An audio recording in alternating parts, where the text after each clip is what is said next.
pagi, salam sejahtera untuk kita semua.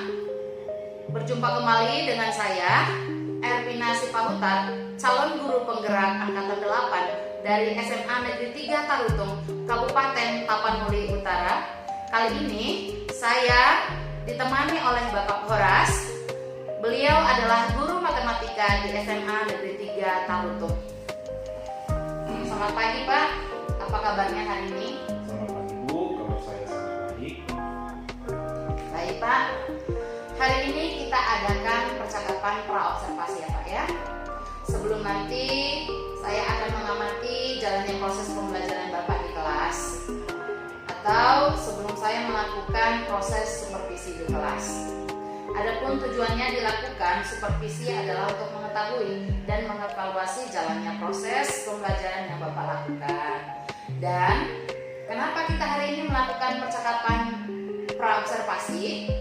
Ini merupakan sebagai persiapan awal sebelum nanti Bapak melakukan kegiatan pembelajaran agar lebih siap dan lebih percaya diri, sehingga memberikan pelajaran yang terbaik bagi murid, begitu Pak. Jadi ada beberapa pertanyaan yang akan saya sampaikan kepada Bapak. Pertama itu berkaitan dengan tujuan pembelajaran Bapak. Kira-kira apa tujuan pembelajaran yang ingin Bapak capai? Yaitu berdasarkan rancangan pembelajaran yang saya tuliskan atau saya buat, ada 3 tujuan pembelajaran. Yang pertama, peserta didik mampu memahami cara memperoleh data. Yang kedua, peserta didik mampu menentukan jenis data dan ukuran datanya. Lalu yang ketiga, peserta didik mampu menyusun data dalam data. Nah, bagaimana area pengembangannya ya Pak ya? Kira-kira apa yang ingin dicapai atau yang ingin Bapak lakukan? Ya, baik Bu. Untuk area pengembangannya, mungkin saya menggunakan 2, yaitu pengetahuan dan keterampilannya. Nah, untuk pertama pengetahuan, siswa mampu untuk menghitung data. Nah, kemudian untuk area keterampilan, siswa mampu menganalisis datanya. Oh, baik Pak. Berarti area pengembangannya ada 2 ya Pak ya, yaitu aspek pengetahuan dan aspek keterampilan pada siswa ya Pak ya. Nah, saya ingin mendengarkan Pak, bagaimana rancangan pembelajaran yang ingin Bapak terapkan nanti di dalam kelas. Mungkin dari segi strategi pembelajarannya, model pembelajarannya, ataupun metode pembelajarannya. Baik Bu, untuk strategi yang saya gunakan adalah pembelajaran berdiferensiasi berdasarkan kesiapan siswa yang diintegrasikan dengan pembelajaran sosial dan emosional. Kemudian saya akan melakukan pembagian kelompok sesuai dengan kemampuan keterampilan dan keaktifan siswanya. Dan untuk model, saya menggunakan model pembelajaran basis masalah atau problem based learning. Untuk metodenya mungkin saya menggunakan diskusi kelompok, tanya jawab dan juga penugasan. Jadi, yang akan Bapak terapkan di kelas itu menggunakan strategi pembelajaran berdiferensiasi ya Pak ya, yang diintegrasikan dengan sosial emosional menggunakan model pembelajaran problem based learning atau PBL, dan juga dengan metode diskusi, kemudian penugasan, tanya jawab. Nah, bagaimana dengan media pembelajaran yang akan Bapak buatkan? Untuk media pembelajarannya mungkin saya akan menggunakan beragam contoh data, ya, kemudian KPD atau metode peserta didik, kemudian slide PowerPoint dan juga laptop. Oh baik Pak. Jadi kira-kira kapan ya Bapak melakukan kegiatan pembelajaran tersebut? Di kelas berapa dan di jam keberapa Pak? Kebetulan saya ada jadwal di hari Senin, jam pertama di kelas 12 Jadi nanti di hari Senin kelas 12 dunia 1 dan jam ke-1 saya akan datang ke kelas Bapak ya Pak ya. Saya akan melakukan supervisi kepada Bapak. Saya akan melihat dan juga mencatat hal-hal apa saja yang terjadi di kelas Bapak. Nah, nanti setelah kita melakukan kegiatan observasi atau pembelajaran di dalam kelas, kita akan adakan percakapan terakhir ya Pak ya. Itu disebut dengan percakapan pasca observasi yang nanti akan kita laksanakan setelah selesai pembelajaran di kelas, begitu Pak.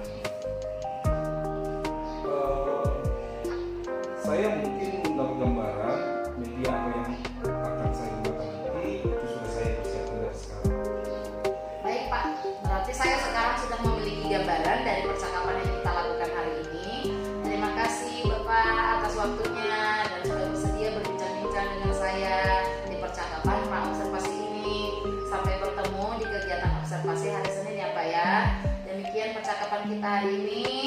Saya ucapkan terima kasih dan selamat pagi, Pak. Ya, sama-sama.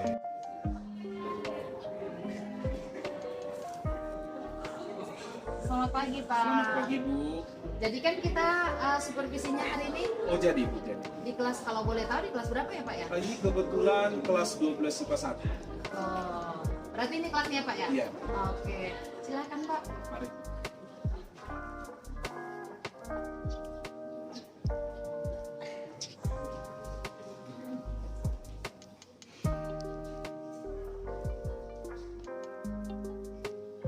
Oke, selamat pagi siswa kami semua.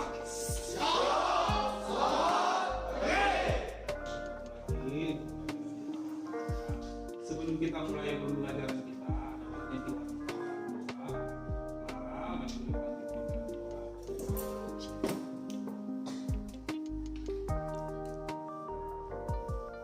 ya, Bapak Ibu Guru dan teman-teman sekalian, mari kita bersatu di dalam doa. Tuhan yang bekerja di dalam surga, kami ucap syukur Bapa karena kasih rahmat-Mu, kami bisa dapat berkumpul di sekolah kami ya Bapak.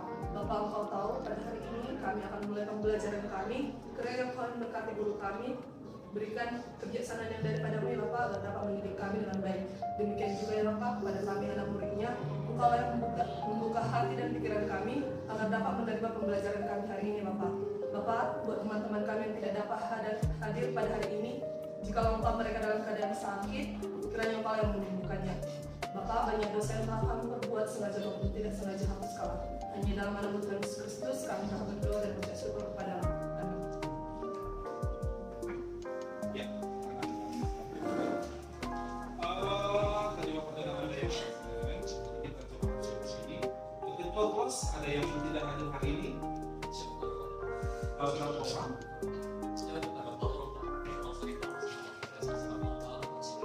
Yes.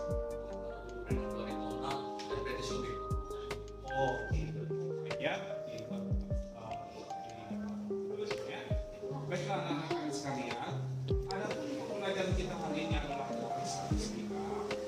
Nah, tujuan pembelajaran kita adalah Bapak harapkan kita mampu untuk mengetahui cara mengumpulkan data, lalu kita siswa mampu untuk bagaimana mengklarifikasikan jenis data, dan yang ketiga yaitu siswa mampu dalam menyediakan data atau membuat data menjadi tabel. Demikian itu untuk pembelajaran kita hari ini. Kalau bisa Bapak Ibu sekalian, ini adalah materi kita statistika. Jadi tujuannya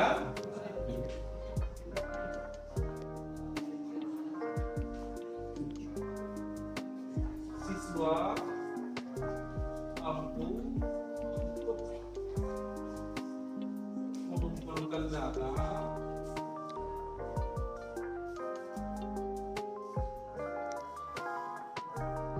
dan siswa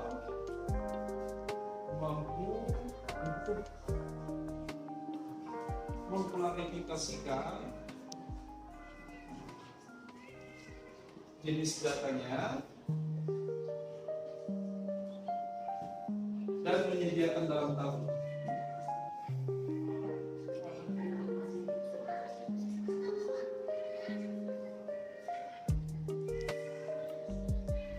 Nah, anak-anak kami sekalian, sebentar Bapak akan bagikan LKPD kepada kalian. LKPD ini sebagai panduan bagi kalian untuk mengarahkan kalian dalam menyelesaikan masalah yang akan kita dalami dalam materi statistika ini. Ya. Ini Bapak bagikan.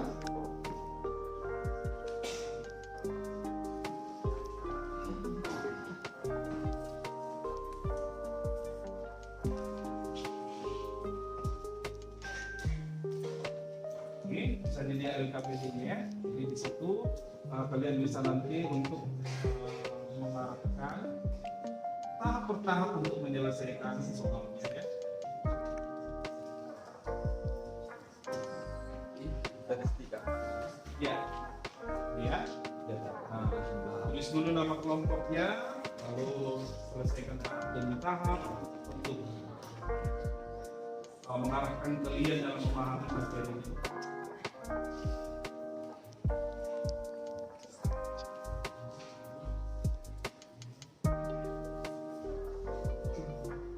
Ini KPD-nya, tulis nama kelompoknya, diselesaikan tahap per tahap. Nanti kita akan memahami isi dari pembelajaran.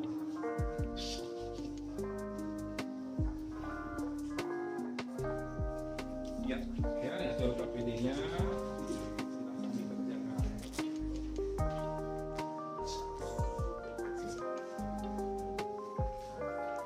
Ya, itu KPD-nya. Di sana ada tahapannya. Silahkan dikerjakan.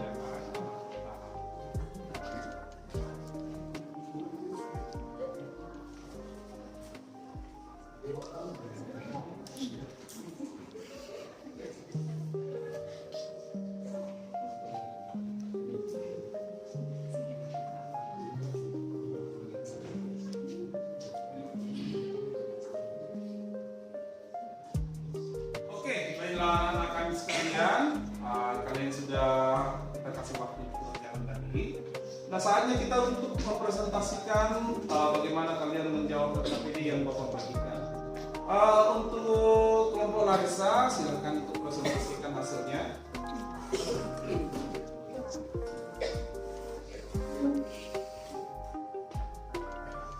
Selamat pagi teman-teman sekalian. Jadi kami akan mempresentasikan hasil kami. Ini adalah hasil kami. Di sini nanti kita akan mengisi di data ini. Nanti kita akan mengisi data-data statistika. Kita ambil dari papan tulis tersebut. Jadi teman-teman, ini adalah hasil kami dan di sini kami sudah memaparkan beberapa data yang sudah kami ambil dari hasil kelompok kami. Nah, silahkan dilihat teman-teman. Ya, perhatikan ya. Demikianlah hasil presentasi kami. Sekian dan terima kasih.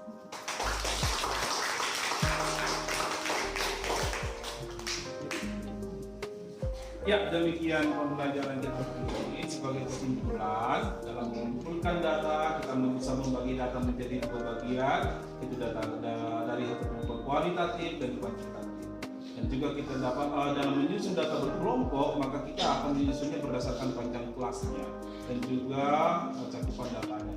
Oke, demikian pembelajaran kita hari ini. Selamat pagi.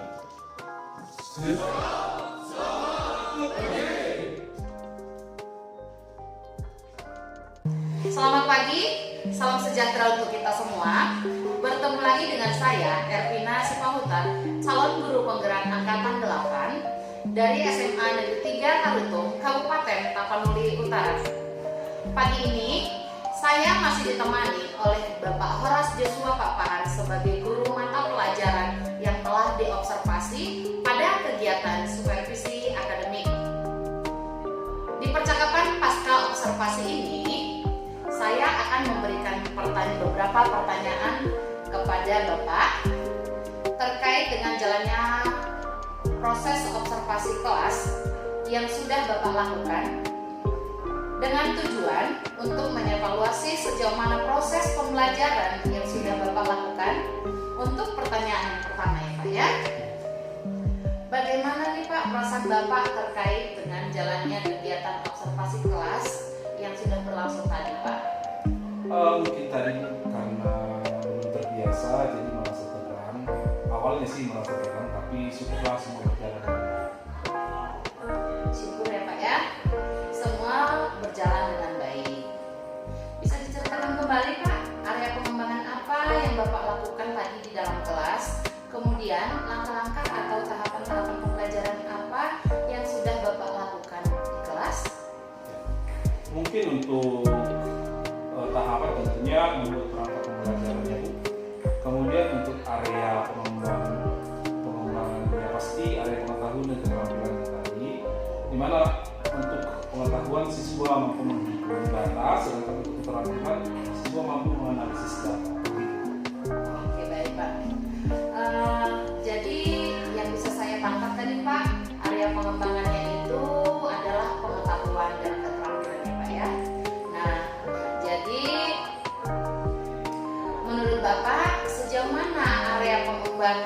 Bapak sudah sampaikan tadi, apakah sudah berhasil dilakukan dalam kelas atau tidak, Pak? Ya, menurut saya puji Tuhan berjalan dengan baik, namun memang masih ada kekurangan. Oke. Baik Pak, jadi sudah dilakukan dengan baik ya Pak ya, dan sudah berjalan dengan sesuai yang Bapak inginkan ya Pak ya. Walaupun Bapak tadi mengatakan bahwa masih ada kekurangan, menurut Bapak apa sih kekurangan atau apa kendala-kendala yang Bapak hadapi tadi pada saat melakukan proses pembelajaran di kelas? Ya, kekurangan atau hambatan yang sering terjadi ya tentunya mungkin dialami oleh guru dan juga seperti misalnya beberapa siswa tidak ingin terlibat aktif dalam kegiatan tadi, artinya ada aja siswa yang kurang aktif. Baik, jadi menurut Bapak tadi Bapak mengatakan bahwa ada saja siswa yang kurang aktif atau ada saja siswa yang selalu atau masih mengandalkan temannya saja dalam diskusi kelompok. Begitu ya Pak ya? Iya. Ya Pak. Kira-kira mengapa hal itu bisa terjadi ya Pak ya? Mengapa mereka tidak mau terlibat dalam diskusi atau mengapa mereka tidak? Menurut saya mungkin dalam pembagian kelompok dengan jumlah siswa yang terlalu banyak, tiap kelompoknya saya juga akan menggunakan pendekatan yang sesuai dengan minat anak. Misalnya saya bagi kelompok berdasarkan gaya belajarnya, ada yang gaya belajarnya visual, autori, ada linguistik, sehingga anak akan merasa lebih nyaman. Jadi saya sesuaikan dengan kenyamanan anak tersebut. Mungkin saya melakukan pertanyaan kepada anak tersebut agar menyesuaikan dengan kegiatan yang ada di kelas itu harus seperti apa. Baik Pak, jadi itulah tadi rencana Bapak ke depannya Pak ya. Pada saat nanti proses pembelajaran berikutnya Bapak akan menyesuaikan dengan kenyamanan mereka dengan menggunakan gaya belajar atau mengikuti gaya belajar mereka masing-masing, seperti gaya belajar visual atau auditori ataupun kinestetik ya Pak ya. Jadi mudah-mudahan nanti apa yang Bapak rencanakan itu bisa terrealisasikan dengan baik dan memberikan proses-proses pembelajaran yang lebih baik lagi ke depannya. Jadi saya tunggu ya Pak ya cerita-cerita Bapak ini ke depannya.